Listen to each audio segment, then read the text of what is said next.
बाकी भाई तुमको थोड़ा सा सुन के ये शॉक लगेगा। हाँ, शायद ऐसा हो सकता है कि विराट कोहली अपना टेस्ट रिटायरमेंट वापस ले लें। तुम थोड़ा सोच रहे होगे कि भाई ऐसा कैसे हो सकता है, लेकिन जो रोहित शर्मा हैं उन्होंने भाई सेलेक्टर्स को और गौतम गंभीर को क्लियर बोल दिया कि अगर आप ओडीआई में भी कैप्टन चेंज करने को देख रहे हैं तो मैं अभी के अभी ओडीआई से रिटायर हो रहा हूं, उसके बाद मैं ओडीआई नहीं खेलूंगा। तो शायद ऐसा भी हो सकता है कि बीसीसीआई जो है वो आरसीबी को अगले सीजन में बैन कर दे। तो भाई यार देखो, भले ही आरसीबी ने आईपीएल 2025 जीती थी, लेकिन असल में उसके बाद से वो हर चीज में हारे जा रहे हैं। मैं मैचेस की बात नहीं कर रहा हूं, मैं बात कर रहा हूं किस्मत की। जैसा कि आप जानते ही हैं, आईपीएल 2025 जीतने के बाद आरसीबी ने जो परेड विक्ट्री ऑर्गेनाइज करी थी, जहां लगभग 11 लोगों की जान चली गई थी, 50 से ज्यादा लोग घायल हुए थे, उसके बाद बहुत सारे केसेस हुए थे, आरसीबी के कई लोगों को यहां पर अरेस्ट भी करा गया था, और इवन उसके बाद से आरसीबी ने अपने किसी भी सोशल मीडिया अकाउंट पे कोई पोस्ट तक नहीं डाली। भाई बुरा समय जो है चला जा रहा था, अब भी चला जा रहा है। अब ये जो पूरा मामला था, इसका जो अंतिम रिजल्ट निकला है वो मैं आपको बताने वाला हूं। गवर्नमेंट की रिपोर्ट ने आरसीबी और ऑर्गेनाइजर्स को ब्लेम किया कि उन्होंने पुअर प्लानिंग की और प्रॉपर प्रोसीजर फॉलो नहीं किया। दूसरी तरफ बीजेपी ने गवर्नमेंट को क्रिटिसाइज करा और कहा कि पहले तो उन्होंने सेलिब्रेशन का क्रेडिट लेना चाहा और अब ब्लेम शिफ्ट कर रहे हैं आरसीबी पे। आरसीबी ने परेड का अनाउंसमेंट सुबह 7:01 पर किया, वो भी फ्री एंट्री के साथ।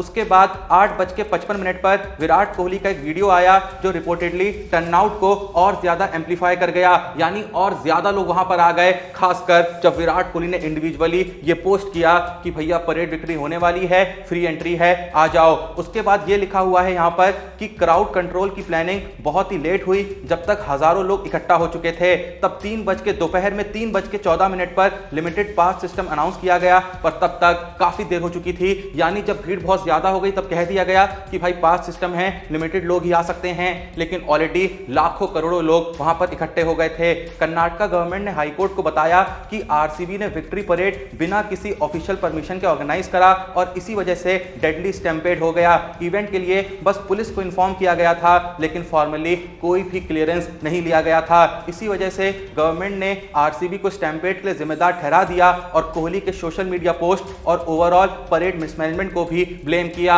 देखो भाई, वहां पर गवर्नमेंट के बंदे मौजूद थे, इवन खुद सीएम मौजूद थे, मस्त भाई वहां पर पहुंचे हुए थे। जैसा कि बीजेपी ने कहा है कि तब इनको क्रेडिट चाहिए था। अब ये मत समझना मैं बीजेपी सपोर्टर हूं, लेकिन भाई वहां गवर्नमेंट के बंदे आए थे और जब आ गए थे तो कुछ तो जिम्मेदारी लेनी चाहिए थी ना। लेकिन अब जब लोगों की जानें चली गई हैं, तब जाके गवर्नमेंट ने कह दिया भैया हमारा कोई लेना देना नहीं है, आरसीबी ने परमिशन नहीं ली थी, जो कि गलत है, लेनी चाहिए थी। आरसीबी की भी गलती हो सकती है, लेकिन जिस तरीके से गवर्नमेंट ने अपना पल्ला झाड़ लिया है, ये भी बहुत ज्यादा गलत है। आप लोग का इस बारे में जो भी सोचना है कमेंट सेक्शन में बता दीजिए। बाकी भाई, जैसा कि मैंने कुछ वक्त पहले भी आपको बताया था, एक बार फिर से याद दिला रहा हूं कि ये जो पूरा ही मामला है, ये कहीं ना कहीं बीसीसीआई की परमिशन के बिना हुआ था। जब भी आईपीएल की कोई टीम परेड विक्ट्री निकालती थी तो बीसीसीआई उसमें दखल अंदाजी नहीं देती थी, लेकिन भाई जब से ये पूरा मसला हुआ है, जब से लोगों की जाने गई, तब भाई बीसीसीआई ने यहां पर रूल्स बनाए कि आने वाले वक्त में जब भी कोई भी टीम को कोई सेलिब्रेशन करना होगा, खासकर इतने बड़े स्तर पे, तो बीसीसीआई से परमिशन लेनी होगी। सारा जो इंतजाम है वो बीसीसीआई करेगा और जो पॉलिसीज बनाई गई हैं उसी अनुसार सब कुछ किया जाएगा।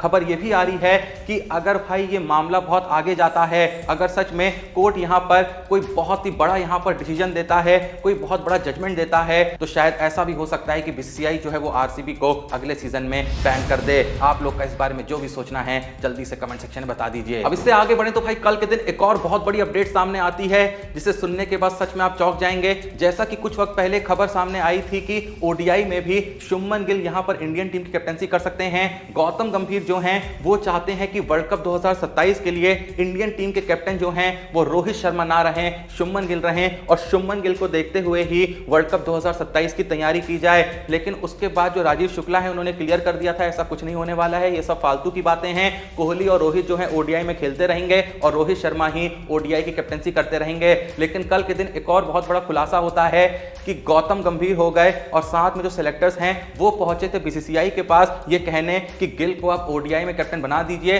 लेकिन जो रोहित शर्मा हैं उन्होंने भाई सेलेक्टर्स को और गौतम गंभीर को क्लियर बोल दिया कि अगर आप ओडीआई में भी कैप्टन चेंज करने को देख रहे हैं तो मैं अभी के अभी ओडीआई से रिटायर हो रहा हूं, उसके बाद मैं ओडीआई नहीं खेलूंगा। इसी वजह से बीसीसीआई ने गौतम गंभीर और सेलेक्टर्स की जो रिक्वेस्ट थी इसको पूरे तरीके से खारिज कर दिया। जो भी आपका इस पे टेक है कमेंट सेक्शन में मेंशन कर दीजिए। इससे आगे बढ़े तो भाई कल के दिन एक और बहुत बड़ी खबर आती है कि इंडिया की जो अगली टी20 सीरीज होनी है बांग्लादेश के खिलाफ, उस टी20 सीरीज में केएल राहुल जो हैं वो भाई कमबैक कर सकते हैं। जी हां, केएल राहुल को टी20 में कंसीडर करा जा रहा है। वजह बहुत ही सिंपल सी है, जिस तरीके से आईपीएल 2025 में केएल राहुल की परफॉर्मेंस रही, 13 मैचों में 539 रन जड़े, 112 नॉट आउट का हाईएस्ट स्कोर रहा, एवरेज भाई 50 से भी ज्यादा रही, 53.90 की, स्ट्राइक रेट भी लगभग 150 की रही, एक शतक लगाया, 3 अर्धशतक लगाए, 52 चौके जड़े और 21 छक्के लगाए। अब जब इतनी शानदार परफॉर्मेंस दी है तो भाई यहां पर कमबैक बनता है ना। क्या तुम्हें लगता है कि केएल राहुल को वापस से टी20 मौका देना चाहिए या फिर उनको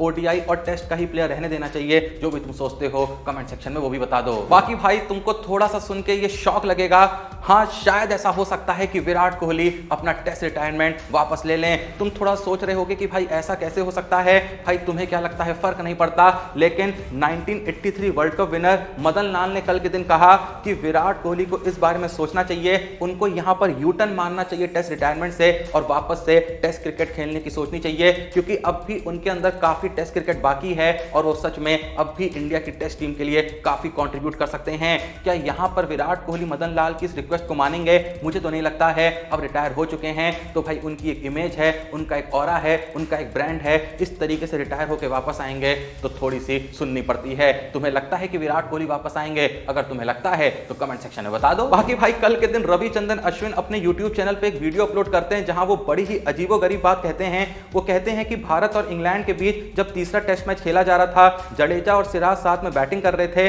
उस वक्त में मैं भी मैच देख रहा था अपने पिता के साथ। मेरे पिता जो थे वो काफी ज्यादा कॉन्फिडेंट थे और वो बार बार ये कहे जा रहे थे कि मोहम्मद सिराज जो है वो इस मैच को खत्म करेगा, जडेजा नहीं करेंगे, मोहम्मद सिराज ही इस मैच को फिनिश करेंगे, एक के बाद एक 3 छक्के लगा के। अब पता नहीं उनके पिताजी को ऐसा क्यों लग रहा था, इस हिसाब से उनके पिताजी को शायद कभी ऐसा भी लग सकता है कि शुभमन गिल किसी मैच में 5 लेके इंडिया को जिता देंगे। 5 मतलब समझ रहे हो ना, 5 विकेट हॉल लेके इंडिया को बॉलिंग से मैच जिता देंगे। ये बात भी अगर तुम्हें सुनने में थोड़ी सी पागलों वाली लग रही है तो भाई सिराज 3 छक्के मार के इंडिया को जिता देंगे, ये बात भी उतनी ही पागलों वाली है। बाकी तुमको ये बात ठीक लग रही है तो वो भी कमेंट सेक्शन में बता दो। बाकी बात करें आज की लास्ट अपडेट की तो कल के दिन बीसीसीआई के रेवेन्यू को लेकर एक बहुत ही बड़ा खुलासा होता है। साल 2023 और साल 2024 में बीसीसीआई ने पता है कितनी कमाई करी है, 9,741 करोड़ की। और भाई इन 9,741 करोड़ में से सिर्फ आईपीएल से ही 5,761 करोड़ रुपए जनरेट हुए हैं। तुमको भले ही भाई मैचेस देखने में मजा आता होगा, लेकिन भैया असली यहां पर मजा बीसीसीआई वाले ले रहे हैं, मस्त पैसा छाप रहे हैं, अंधा पैसा कमा रहे हैं। सोच सकते हो मात्र 1.5 साल के अंदर